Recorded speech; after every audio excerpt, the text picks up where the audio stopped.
In the great village of Nafara, there lived a woman named Madam Kinna.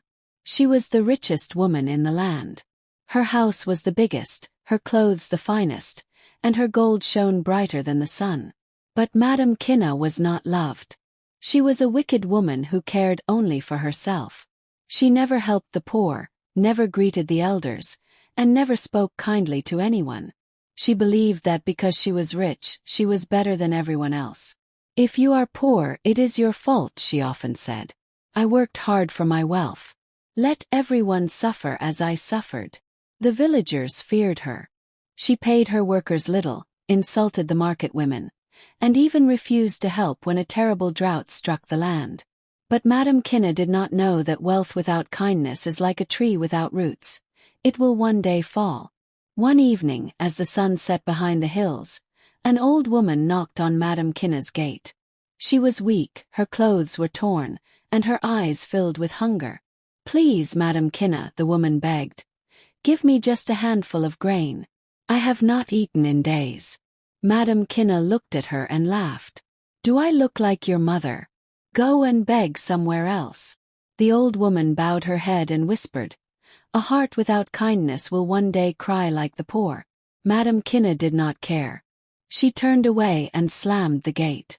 But that night, as she lay on her soft bed, she could not sleep. The old woman's words echoed in her mind. She shook her head and said, "Nonsense. I am rich. I will never know hunger." She did not know that the gods of the land had heard the old woman's cry. The next morning, a tall man in a long robe arrived in the village. His hair was white like the clouds, and his eyes were as deep as the river. He walked with a wooden staff and spoke in a soft, powerful voice.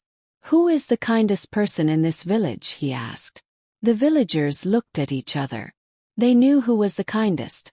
Old Mama Bintu, who shared her food even when she had little. Juma the fisherman, who gave fish to hungry children. But they also knew who was the meanest. Madam Kinna. A young boy stepped forward and said, "The richest woman in Nafara is Madam Kinna, but she is not kind." The stranger nodded and smiled. "Take me to her." Madam Kinna sat on her golden chair when the stranger arrived. She looked at his dusty clothes and wrinkled face with disgust. "What do you want, old man?" she asked. The stranger bowed slightly. "I am a traveler," he said. "I have not eaten for days. Please give me food." Madam Kinna scoffed. "You look strong enough to work.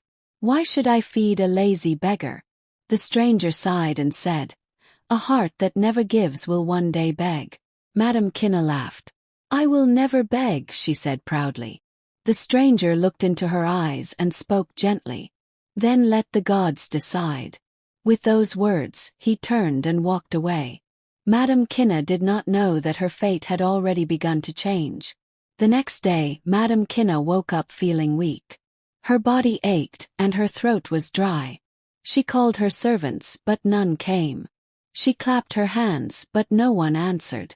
She got up and walked outside. The village was empty. Her farm, once full of crops, was dry and lifeless. Her animals, once fat and healthy, were gone. Her gold, once stacked in large pots, had turned to dust.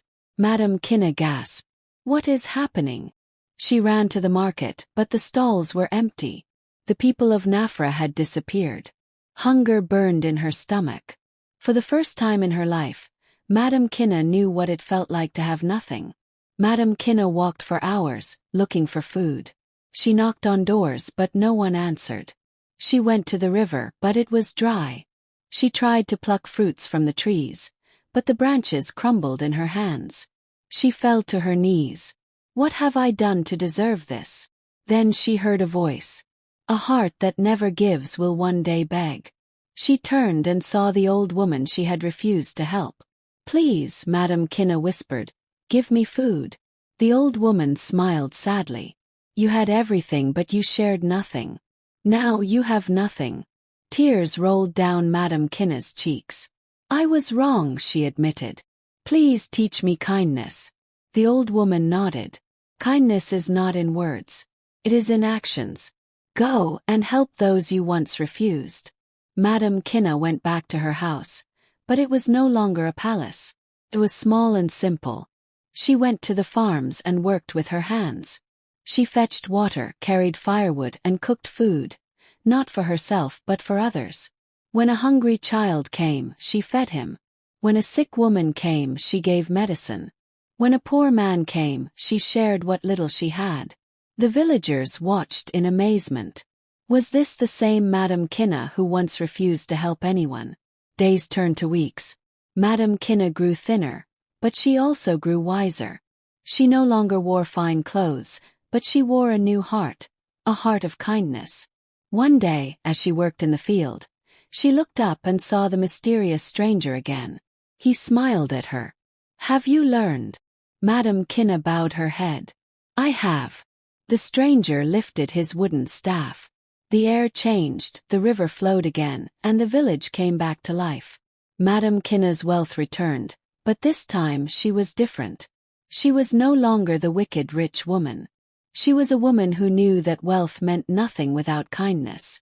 Years passed, and the story of Madame Kinna was told to every child in Nafara. The elders would gather them under the moon and say, "Remember, wealth can disappear, but kindness lasts forever." And so, the lesson lived on, teaching every generation that no matter how rich a person is, a heart without kindness is the poorest of all.